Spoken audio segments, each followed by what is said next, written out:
And we're off. Good afternoon, everybody. Welcome to our webinar today, where we're going to take a look at Creo's advanced assembly extension. And leading the overview and presentation today is Andrea Francis, who is an associate solutions consultant and applications engineer with PTC's Virtual Center of Excellence. If you have any questions while we're going through the webinar, feel free to type those into the chat. We will try to answer them as we go along, but we will definitely answer them at the end of the presentation. So without further ado, Andrea is going to take you through the presentation and the demo now. So Andrea, take it away. Thanks, Rob, and welcome everybody. We're back in the group of things with our webinars again. Yeah. As Rob said, I'm Andrea. I work for the Virtual Center of Excellence at PTC. I'm an associate solutions consultant. So what I do is mostly everything on the technical side. I focus mostly on Creo products, and I'll be walking you through what Creo Advanced Assembly is about for today. So we're going to get started. Just a few slides. I won't bore you with slides too much, but as to kick things off, why do you even need this extension? Maybe let's evaluate certain situations that some of you might be facing and how AAX or advanced assembly could be potentially a solution that could help resolve all of these different challenges. So if we start things off, we look at a lot of what our customers come to us with as far as challenges, situations that they're dealing with as far as they're designing. They could be designs that are really complex. They could be really large designs. You might have multiple different parts, multiple different people across the globe that are working on these assemblies and designs. And you want to do this sort of concurrent design process. You're working on the mechanical side of things, you're working on the electrical side of things, and you want to work in tandem across multiple disciplines. But when you're working with a large group of people or on a really complex assembly, you need information. You need to be able to share that information, work together, but it needs to be in a controlled fashion. It can't be all over the place if you're designing the next generation cars or trucks or planes or whatever it is. You can't just share that out however you want without controlling it. You want to be sure that you're protecting the information as you're sharing it out, whether it's within people within your organization, partners that you're working with, suppliers that you're working with, maybe even people down on the manufacturing floor. And you might have limited tools. So maybe you have people that are familiar with CAD, but as you know, not all CAD tools have the capabilities to be expandable and scalable for really complex designs and 10, 20, 50, hundreds of people maybe even working on those designs.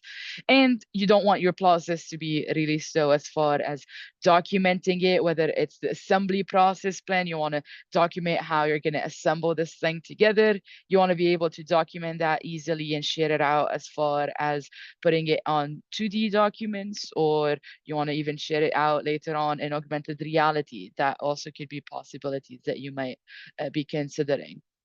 So we can kind of work along all of these problems, and we have the solution called Creo Advanced Assembly that helps you control how you are doing all of your design process and streamline the flow of information among your design teams, your partners, your manufacturer, to ensure that you have a smooth flow of information across the entirety of the teams that need to access it. So it helps you to manage how you're designing things and how you're piecing together everything and get that design as quickly as possible done and get it down to your manufacturing. So we do a few different things within this extension. First, around top-down design, we are able to plan out the framework of how the assembly is going to go together and how it's going to look like at the end, and of course, share it out to people that need to work on it. We use a few different methods. One of them is called skeleton models. This is a capability that helps you capture pieces of your geometrical information and your graphical information and set boundaries as far as how the geometry is going to look like, how everything is going to piece together, and where people should go in and work. And we also have capabilities as far as reference viewing and reference control. So I'm sure when you're working within assemblies, it's not always fun because you have references all over the place and you have design intent all over the place. We're able to view where our references are being used, understand the structure of maybe we're pulling an internal reference or an external reference as we're designing or as we're placing components, and we can control them. So we can ensure how somebody has control over, let's say, a subsection or a subassembly that they might be focusing on. If we need to switch things around, we're able to say who has control over that and where that control should go and come and things like that. And that ensures that we're able to do concurrent design. It ensures that as we are designing from the top down instead of from the bottom up, we're able to plan out exactly who each person uh, who are they going to be uh, involved in this and what exactly it is that they're going to be involved in. Are you focusing only on, let's say, certain routings around your part, or are you only focusing on the designing of sheet metal components or on the plastic components, or maybe you even only need the components done so you can do the manufacturing and the tooling at the end. So we're able to plan all of that out, share the information, and we can do it in an associative manner as well. We have a capability around inheritance models.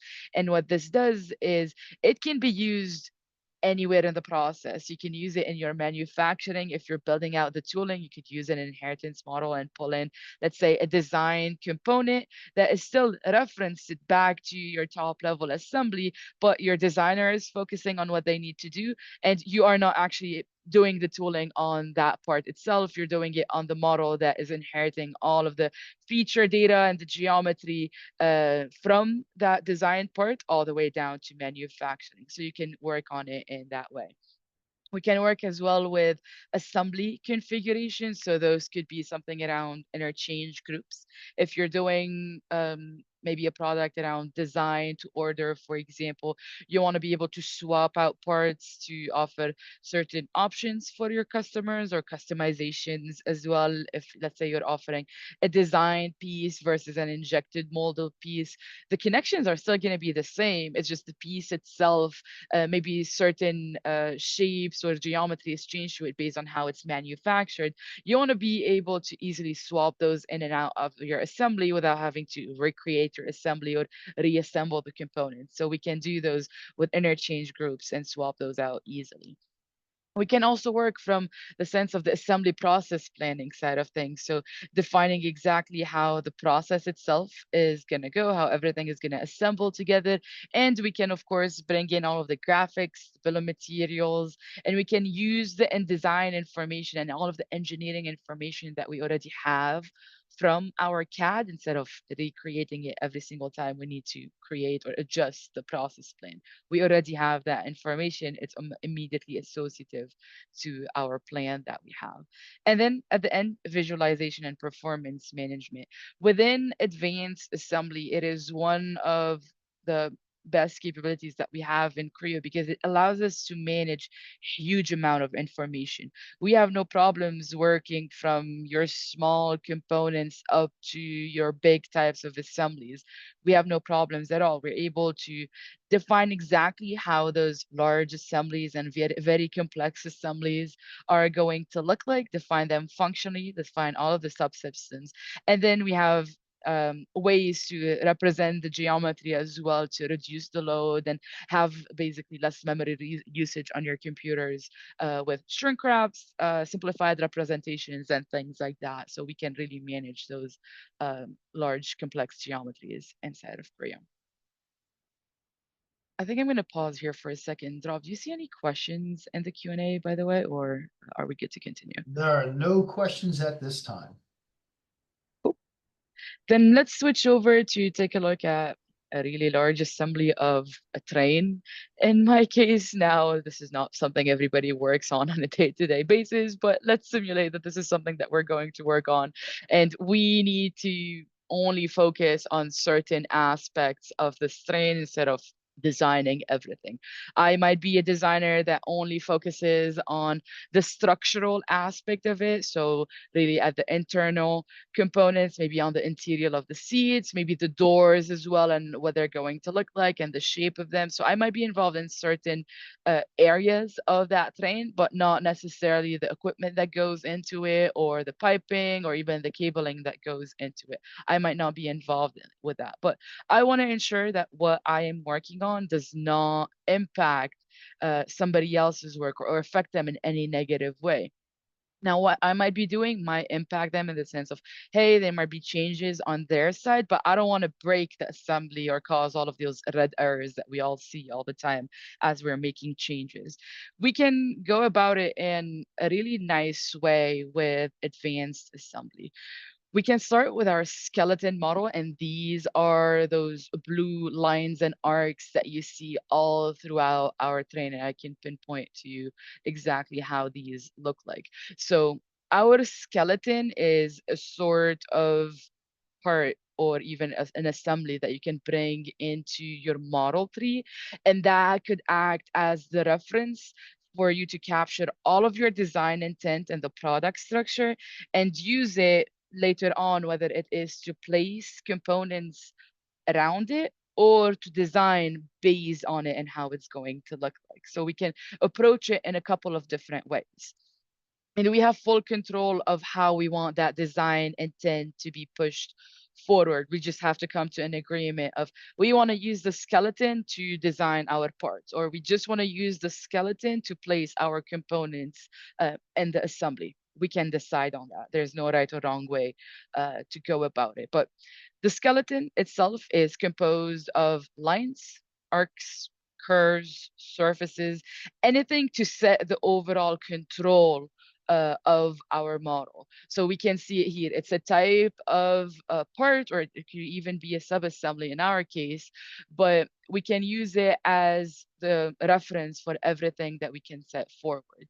We can use it to add more lines, add more arcs, create what is known as copy geom and publish geometry. So what those are is they are collections of those lines and arcs from the skeleton, but they are used inside of your actual assemblies and parts to be used as a reference for placement or as references to design around. So they're just the groupings of certain arcs and lines inside of your skeleton that you're going to be moving down to your part level and to your sub-assembly levels.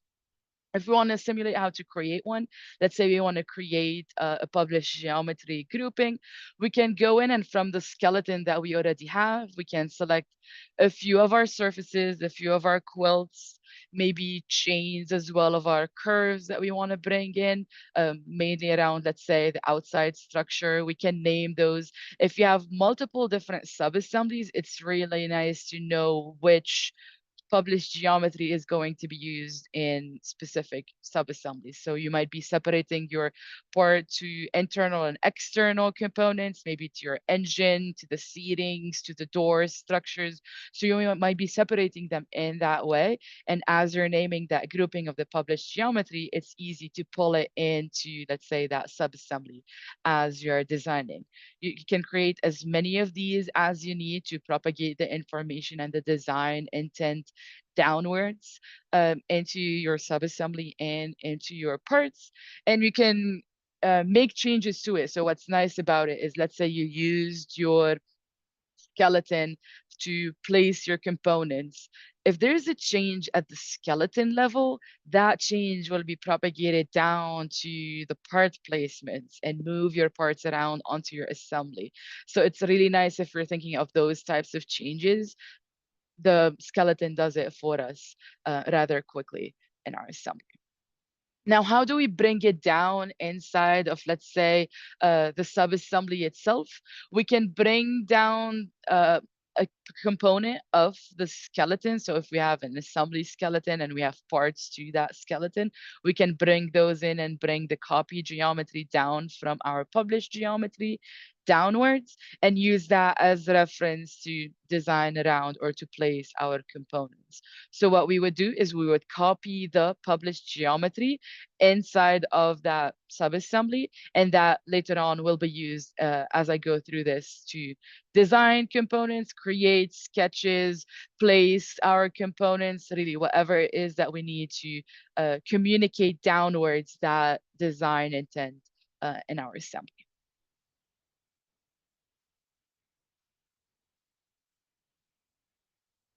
Now, if we go in and take a look at, let's say, one of those sub-assemblies, let's say we want to look at the interior structure of our train. We want to add more rails, more structure to it. We have those profiles from our skeleton. We already have that curve. We have the shape of the window. We have the additional rectangles that we see at the top. We want to use those to create a sweep of the profile of that structure that we want to add. So we can just use it itself to design. We would use that profile for our trajectory, go in and use the actual skeleton to add what that profile is going to look like. If we're using the square, if we make changes to the skeleton, that profile itself could change as well. And thus we don't need to come back inside of the design of the subassembly or of the part itself to make the change to it. It's automatically changed for us. And then we can pattern it, we can make adjustments to it, but it's rather easy for us to now go in and apply certain design changes or additions as we are building up what that interior of our train is going to look like.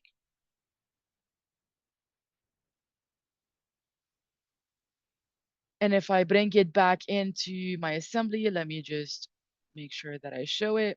We have those applied directly. I can go into the interior lens as well and say, hey, I want to add an additional wall to my interior of the train, or maybe I want to add the window in this case. I can bring it in, use the skeleton. Maybe it's a sheet metal component that I'm adding, or it might be a plastic component that I'm adding, but I'm just using those lines and arcs and curves to decide where my sketches are going to be, how they're going to look like, and inherit all of the design intent from the skeleton downwards into my overall design process.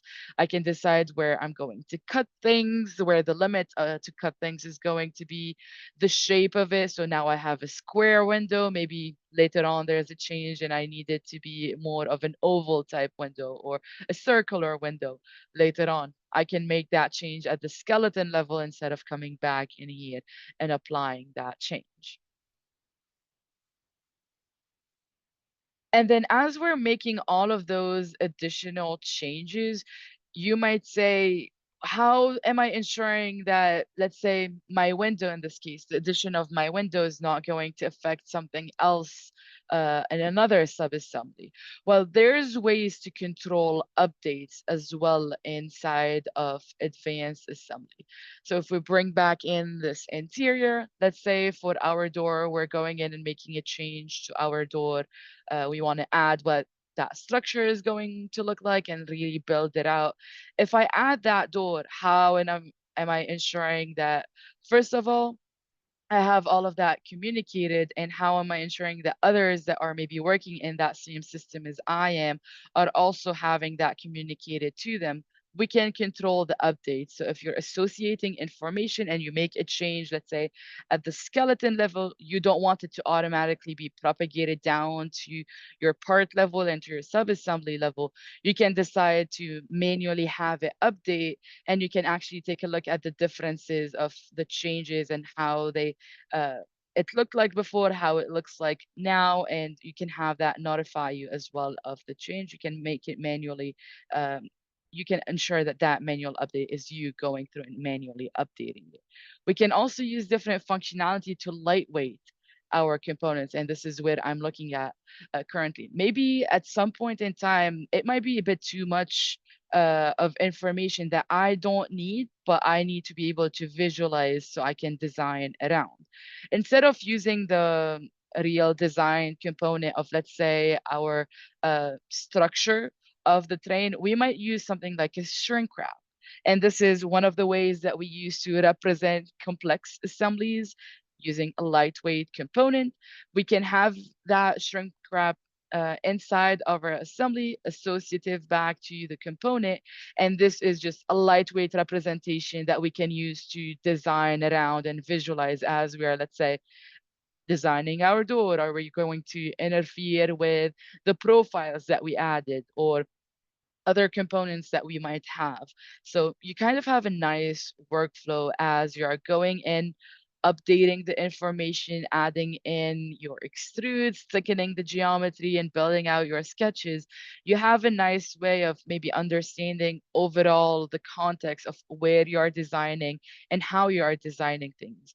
Is it the right way of going about it, or is it not? And if there's any changes along the way, you have full control whether you want those changes to be automatically applied, or if you want to be notified of them, understand what those changes are, and then manually apply them as needed inside of your assembly.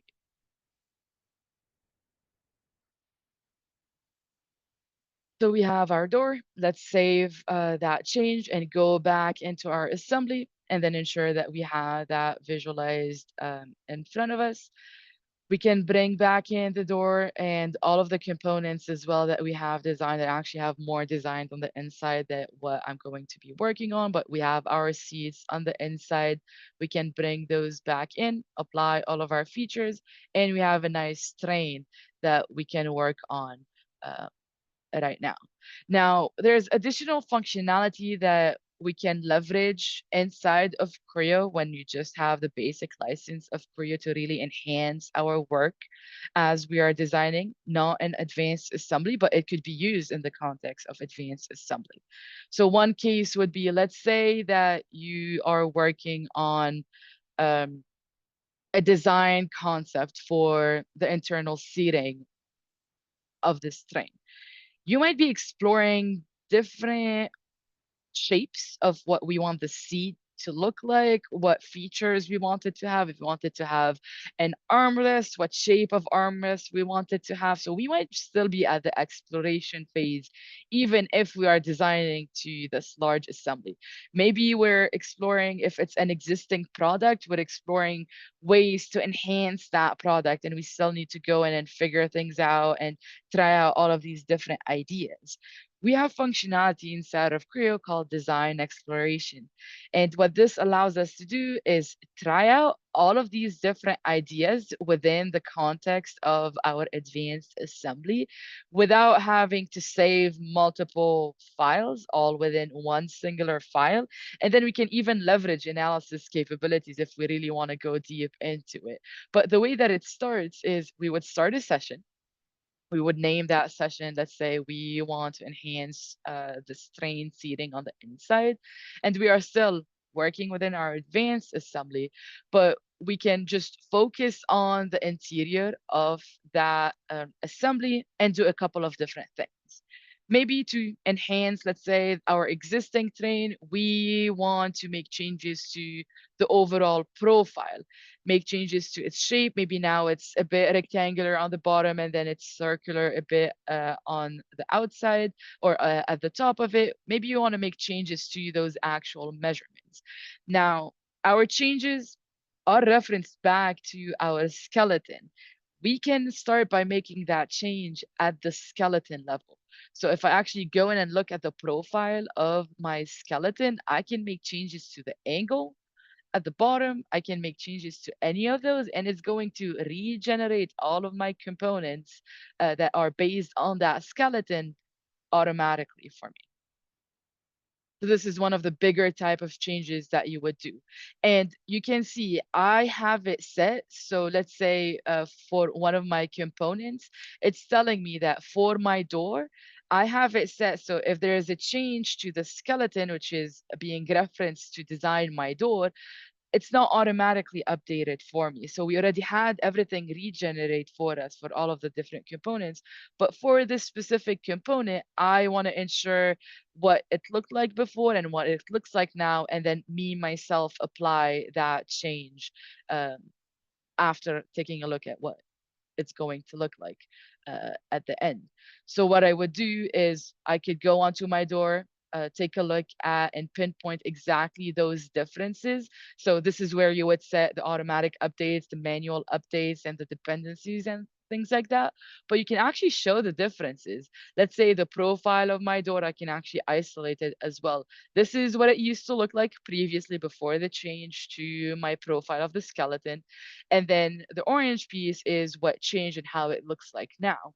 And once I understand those differences, I can go in and update that myself, have it regenerate, and then I am good to go. So that could be one of the types of changes I could be tracking through my design exploration study as part of my redesigning process or my exploration process. Another type of change could be a change to what I talked about before. Maybe it's not an actual change to the shape of the train or to the overall structure. It might be just a change to one of the components on that train. So let's say for our seating, we might be concerned about the armrest and making it more comfortable or more ergonomic for the passengers that are going to be on that train. So we could still go in, apply the changes inside of our design exploration session. Maybe I want to add some additional features to it, change the overall shape of it.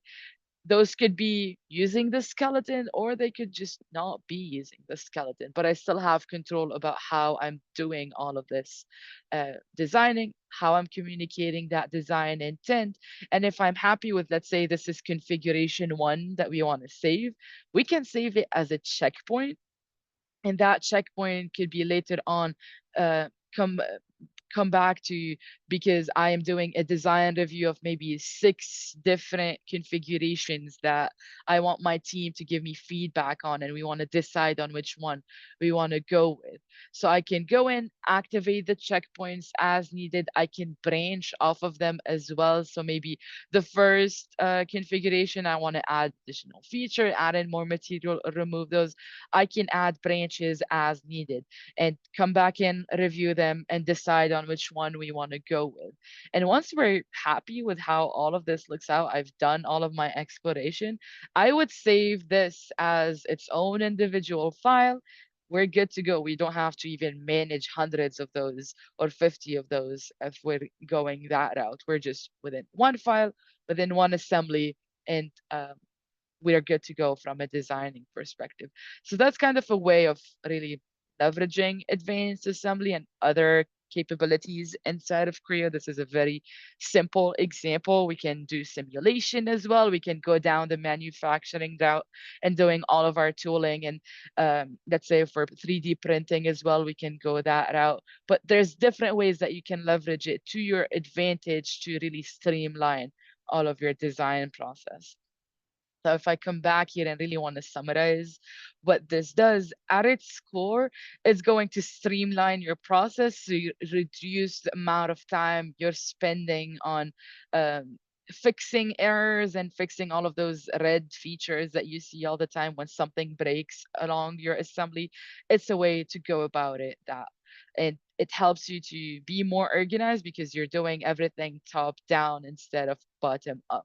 You can improve the quality, of course, because as well as it speeds up the design itself, it's still improving everything that you're doing because you are referencing everything back to your skeleton in in a controlled fashion, and you're still leveraging tools like your published geometry, your inheritance models along different stages of your design process, right? You could use it at the simulation level, you could use it down at the manufacturing level if you're making your molds or if you're making your tooling, you can do it in that way. And it's all referenced back to the design that the engineers are all making. And you can develop as well, whether you're trying out different variations like what we did, or you're building to order, you're creating those process plans, it could cover that breadth of things. So this is really what I had to go over today. Any questions?